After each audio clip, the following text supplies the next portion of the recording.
నమస్కారం, నా పేరు శివ. అందరూ ఉన్నారు ఫ్రెండ్స్. వాళ్ళ వీడియోలో పీఎఫ్ ఖాతాదారులకి ఒక ఇంపార్టెంట్ విషయాలు అయితే చెప్పబోతానండి. సో చాలా మందికి ఏంటంటే పెన్షన్ అమౌంట్, పాత ఖాతాలో ఉన్న పెన్షన్ అమౌంట్ని ఎట్లా విత్డ్రా చేయాలి అనే దాని గురించి చాలా మంది అయితే అడుగుతారన్నమాట. ఈ ఈపీఎస్ సర్వీస్ మీద, ఈ పెన్షన్ అమౌంట్ తీసుకునే విధానం మీద చాలా మందికి అనేక రకాల డౌట్స్ అయితే ఉన్నాయన్నమాట. అందుకే ఆ డౌట్స్ అనేది క్లారిఫై చేద్దామని చెప్పేసి వీడియో చేస్తాను.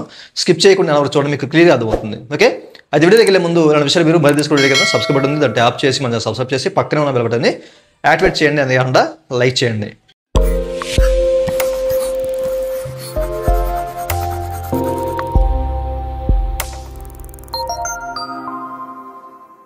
ఇక టాపిక్లోకి వెళ్ళే ముందు పీఎఫ్ సంబంధించినటువంటి క్వైరీ సర్వీస్ కావాలంటే పెయిడ్ సర్వీస్ ఉంది, మమ్మల్ని అయితే కనెక్ట్ అవ్వచ్చు. మా వాట్సాప్ నెంబరు ఈ వీడియో కింద మీకు డిస్క్రిప్షన్లో ప్రొవైడ్ చేసాం. వాట్సాప్ ద్వారా మాత్రమే మమ్మల్ని అయితే కనెక్ట్ అవ్వండి. ఓకే, అయితే ఈ వీడియోలో సో చాలా మందికి వచ్చే డౌట్ ఏంటంటే, సార్ పాత ఖాతాలో ఉన్న పెన్షన్ అమౌంట్ ఉంది, దాన్ని ఎలా తీసుకోవాలని చెప్పేసి చాలా మంది అయితే అడుగుతున్నారు అనమాట.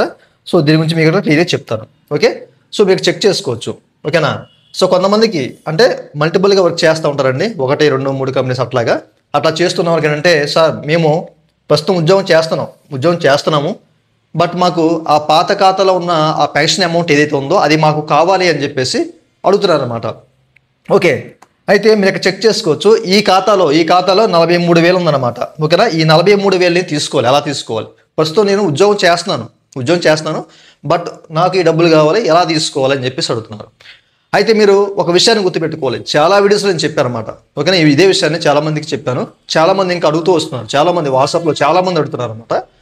ఎప్పుడూ కూడా మనము పాత ఖాతాలో ఉన్న అమౌంట్ ఏదైతే పెన్షన్ అమౌంట్ ఉందో, సో దాన్ని తీయాలంటే తప్పనిసరిగా దాన్ని ప్రస్తుతం ఉన్న ఖాతాలోకి అయితే ట్రాన్స్ఫర్ చేసుకోవాలండి.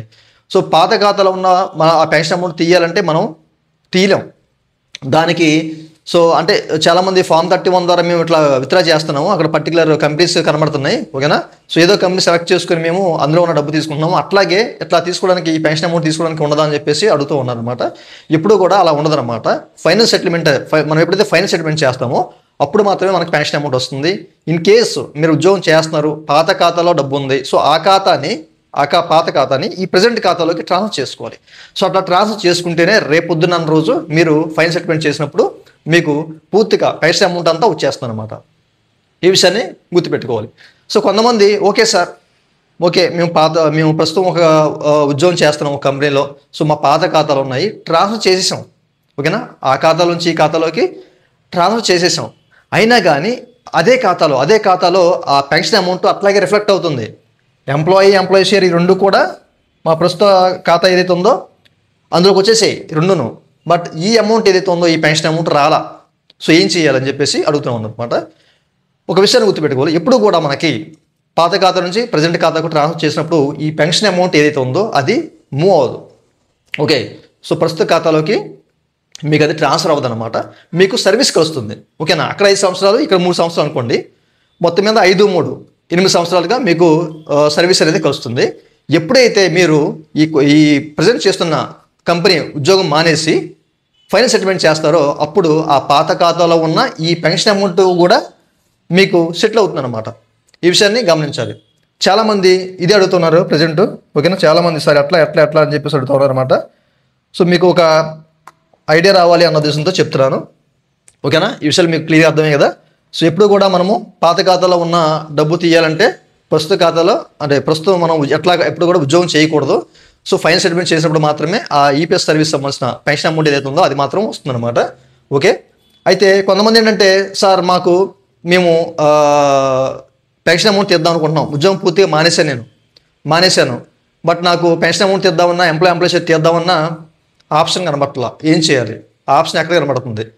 ఇక చెక్ చేసుకోవచ్చు. మనం ఏంటంటే పిఎఫ్ విత్డ్రా చేసే టైంలో మనకి ఐ వాంట్ ఫర్ అప్లై దగ్గర, ఓకేనా, ఐ వాంట్ ఫర్ అప్లై దగ్గర మనకి ఆప్షన్స్ అనేవి కనిపిస్తాయి. అయితే చాలామందికి ఈ 19, 10C ఈ రెండు కనబట్టలా.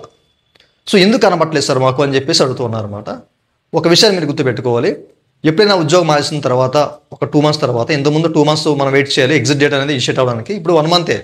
ఓకే, సో ఎగ్జిట్ డేట్ అనేది తప్పనిసరిగా మన పిఎఫ్ ఖాతాకి పడాలి. పిఎఫ్ ఖాతా ఎగ్జిట్ డేట్ పడితేనే మనకి 19, 10C రెండు కూడా రిఫ్లెక్ట్ అవుతాయి అన్నమాట. అప్పుడు మాత్రమే ఈ రెండింటి ద్వారా మనం ఫైనల్ సెటిల్మెంట్ చేయగలం. చాలామంది ఫైనల్ సెటిల్మెంట్ అనేది ఓన్లీ ఏదో 19 లేకపోతే 10 పెట్టేసి వదిలేస్తున్నారు. అట్లా కాదు, పూర్తిగా రెండు కూడా 1 by 1 పెట్టాలి. ఫస్ట్ మనము 19కి అప్లై చేసాం అనుకోండి, మళ్ళీ బ్యాక్ వచ్చేసి ఈ 10Cకి అప్లై చేసుకోవాలి. ఈ విషయాన్ని గమనించాలి. ఈ రెండు కూడా అప్లై చేయాలి. ఓకేనా? ఈ రెండు అప్లై చేస్తేనే మనకి పూర్తిగా ఫైనల్ సెటిల్మెంట్ అవుతుంది అనమాట. అయితే కనబట్టలేదు అంటున్నారు కదా, ఎగ్జిట్ డేట్ మీరు ఇనిషియేట్ అయితేనే మనకి ఈ 19 కనబడతాయి. అప్పటి వరకు ఏంటంటే మీకు పాత ఖాతాలకు సంబంధించిన ఎగ్జిట్ డేట్స్ ఉన్నా కానీ ఈ ఓన్లీ ఈ 31 మాత్రమే రిఫ్లెక్ట్ అవుతుంది అనమాట. ఈ రెండు రిఫ్లెక్ట్ అవ్వవు. ఈ విషయాన్ని మీరు గమనించాలి. అయితే మీరు ఇక్కడ చెక్ చేసుకోవచ్చు. ఓకే, ఇక్కడ మొత్తం మీద 5 కంపెనీలో వర్క్ చేశారన్నమాట. 5 కంపెనీలో వర్క్ చేశారు. ఇంకా ఇప్పుడు స్టిల్ ఒక దాంట్లో వర్క్ చేస్తూ ఉన్నారన్నమాట. ఇక్కడ మనకి జాయినింగ్ డేట్ ఉంది, ఈపీఎఫ్ జాయినింగ్ డేటు, అలాగే ఈపీఎస్ పెన్షన్ సంబంధించిన జాయినింగ్ డేటు రెండు మనకైతే రిఫ్లెక్ట్ అవుతున్నాయి. ఓకే, మీరు ఇక్కడ చెక్ చేసుకోవచ్చు. ఇది రిఫ్లెక్ట్ అవుతుంది. బట్ ఇక్కడ నాట్ అవైలబుల్, ఇది ప్రస్తుత ఖాతా నాట్ అవైలబుల్ అంటే ఎగ్జిట్ డేట్ పడలా దానికి. సో అట్లాంటి సందర్భంలో మనకి అక్కడ 19 కనిపించవు. ఇక్కడ అన్నీ ఓకే, అన్నీ జాయినింగ్ ఎగ్జిట్ డేట్ అన్నీ పడిపోయినాయి, అంతా ఇక్కడ అంతా బాగానే ఉంది ఇదంతా. బట్ ప్రస్తుత ఖాతాకు సంబంధించిన నాట్ అవైలబుల్ అని ఉంది. సో అట్లా ఉంది అంటే కనుక మీకు అక్కడ 19 కనపడవు. పైన ఆ ఖాతాలకు సంబంధించిన ఉన్నా కానీ దీనికి సంబంధించిన ఎగ్జిట్ డేట్ లేదు. కాబట్టి ఇప్పుడు కూడా మీరు చెప్పింది అదే, ఫైనల్ సెటిల్మెంట్ చేయాలంటే ప్రస్తుత ఖాతా నుంచి చేయాలి, ప్రస్తుత ఖాతాకి ఎగ్జిట్ డేట్ పడాలి. అలాగే ఈ ముందున్న కంపెనీస్ ఏవైతే ఉన్నాయో అవన్నీ కూడా ఈ ఖాతాలోకి ట్రాన్స్ఫర్ చేసుకోవాలి. ఓకే, ఇక్కడ ఎగ్జిట్ డేట్ పడితేనే, ఓకే నాట్ అవైలబుల్ అని చెప్పేస్తుంది కదా, ఇక్కడ ఎగ్జిట్ డేట్ పడితేనే అప్పుడు మనకి 19 రెండు కూడా రిఫ్లెక్ట్ అవుతాయి. తద్వారా దాని ద్వారా మనం ఫైనల్ సెటిల్మెంట్ చేయొచ్చు, పెన్షన్ అమౌంట్ కూడా వస్తుంది అనమాట. ఓకే, ఈ ఖాతాలన్నీ కూడా ఇందులో ట్రాన్స్ఫర్ చేసుకోవాలి. మీకు ఈ విషయాలు క్లియర్ అర్థమే కదా. సో కొంతమందికి ఇంకో డౌట్ ఉంది. ఓకే సార్, మేము అన్నీ ట్రాన్స్ఫర్ చేసాము, ఫైనల్ సెటిల్మెంట్ చేసాము, అంటే ప్రస్తుత ఖాతా సంబంధించి ఓకే అంత బాగానే ఉంది, ట్రాన్స్ఫర్ చేసేసుకున్నాము, ఎగ్జిట్ డేట్ పడింది, సెటిల్మెంట్ చేసుకున్నాం. బట్ ఇందులో ఒక ఖాతా సంబంధించింది ఏదో ఒకటి మనకి ఇందులో నుంచి అమౌంట్ రాలా, పెన్షన్ అమౌంట్ నాకు అందులో నుంచి రాలా, అందులో ఒక 20,000 ఉన్నాయి, 30,000 ఉన్నాయి, రాలేదు, ఎందుకు రాలేదు అని చెప్పేసి అడుగుతూ ఉంటారు అనమాట. ఈ చివరి కంపెనీ ఏదైతే ఉందో, ఈ చివరి కంపెనీ ఉంది కదా, అది 6 months బిలో సర్వీస్ ఉన్నప్పుడు టేబుల్ డి అప్లికేబుల్ అవుతుంది అనమాట. ఈ టేబుల్ డి అప్లికేబుల్ అవ్వడం వల్ల మన టేబుల్ డి అనేది ఈ లాస్ట్ కంపెనీకే అప్లికేబుల్ అవ్వాలి. బట్ అట్లా కాకుండా ప్రీవియస్ సంబంధించిన ఈ పెన్షన్ అమౌంట్లు కూడా తగ్గడం, కొన్ని ఆగిపోవడం జరుగుతున్నాయి. ఇది ఇప్పుడు చాలా వరకు ఇలాగే జరుగుతూ ఉన్నాయి అనమాట. ట్రాన్స్ఫర్ చేసుకుంటూ వస్తున్నారు. అట్లాంటి వాళ్ళకి ముఖ్యంగా ఎలా అంటే, ఈ ఫస్ట్ కంపెనీ ఉంది కదా, ఈ ఫస్ట్ కంపెనీ ఉద్యోగం మానేశాడు, ఈ సెకండ్ కంపెనీలో ట్రాన్స్ఫర్ చేశాడు, ఈ సెకండ్ కంపెనీది మళ్ళీ ఈ థర్డ్లోకి చేశాడు, ఈ థర్డ్ నుంచి ఫోర్త్ చేశాడు, ఈ ఫోర్త్ నుంచి 5th చేశాడు. ఇట్లా చేస్తున్నప్పుడు ఏంటంటే ఈ పాత పాస్బుక్స్ ఏవైతే ఉన్నాయో ఈపీఎఫ్ సర్వీస్ అనేది ఈపీఎఫ్ ఆఫీస్ వాళ్ళకి రిఫ్లెక్ట్ అవ్వట్లేదంట. సో దాని ద్వారా ఏంటంటే క్లెయిమ్స్ అనేవి రిజెక్ట్ చేస్తున్నారు. ఈ విషయాన్ని మీరు గమనించాలి. ఇన్ కేసు మీకు అట్లాంటి ఇష్యూ వస్తే కనుక ఆ పాత ఖాతాకు సంబంధించిన ఏదైతే ఉందో దానికి సంబంధించిన పాస్బుక్ అనేది మీరు ఈపీఎఫ్ ఆఫీస్కి అంటే గ్రీవెన్స్ ద్వారా మీరు సబ్మిట్ చేయండి. ఒకవేళ ఏదైనా ఆగిపోతే, లాస్ట్ టైం ఎట్లా చేయాలి ఏంటని చెప్పేసి మీకు చెప్పాను, అట్లా మీరు ట్రై చేయండి. ఎందుకంటే 10 ఖాతాలో ఒక 10 గ్రీవెన్స్లు పెడితే వాటిలో 2-3 సెటిల్ అవుతున్నాయి. మీరు పదే పెడతా ఉండండి అనమాట. రిజెక్ట్ అయితే మళ్ళీ నెల తర్వాత మళ్ళీ ఇంకో గ్రీవెన్స్ పెట్టండి, లేదా మీకు ఓపుకుంటే ఈపీఎఫ్ ఆఫీస్కి వెళ్ళండి. ఓకే, అది ఫిజికల్ ఫామ్ మనం ఇవ్వాల్సి వస్తుంది అనమాట. అట్లా ఆగిపోతే కనుక కొంతమందికి ఆగిపోతూ ఉంటాయి. ఓకే, ఎప్పుడు కూడా మీకు పెన్షన్ అమౌంట్ పూర్తిగా రావాలంటే చివరి కంపెనీ ఏదైతే ఉందో ఇది ఒక 6 months అబౌవ్ సర్వీసు, ఒక 8 months, ఓకేనా, 8 months అలా చేయండి. చేస్తే మీకు ఎట్లాంటి ఇబ్బంది ఉండదు. లేదా 1 year చేయండి, ఓకేనా, 1 year చేయండి. 1 year చేస్తే మీకు ఎట్లాంటి ఇబ్బంది ఉండదు. అప్పుడు అవన్నీ ట్రాన్స్ఫర్ చేసుకోండి. 6 months బిలో సర్వీస్ దాంట్లో ట్రాన్స్ఫర్ చేయకండి, ఎందుకంటే ఇట్లాంటి ఇష్యూస్ అనేవి జనరేట్ అవుతున్నాయి ప్రజెంట్.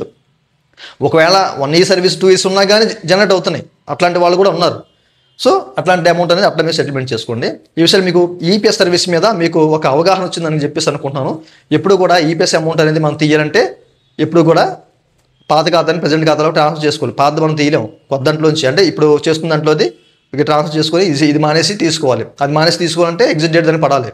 ఓకేనా, ఇవన్నీ ఉంటాయి అనమాట. మీకు ఏదైనా డౌట్స్ ఉన్నా కానీ ఏదైనా క్వరీ సర్వీస్ కావాలంటే మమ్మల్ని కనెక్ట్ అవ్వచ్చు. ఓకేనా, సో బేసిక్ నాలెడ్జ్ ఉన్న వాళ్ళకైతే ఎట్లాంటి ఇబ్బంది లేదు. కొంతమందికి బేసిక్ నాలెడ్జ్ కూడా లేకుండా కొంతమంది సర్వీసులు చేస్తూ ఉన్నారు, అట్లాంటి వాళ్ళకి ఇబ్బంది అవుతూ ఉందన్నమాట.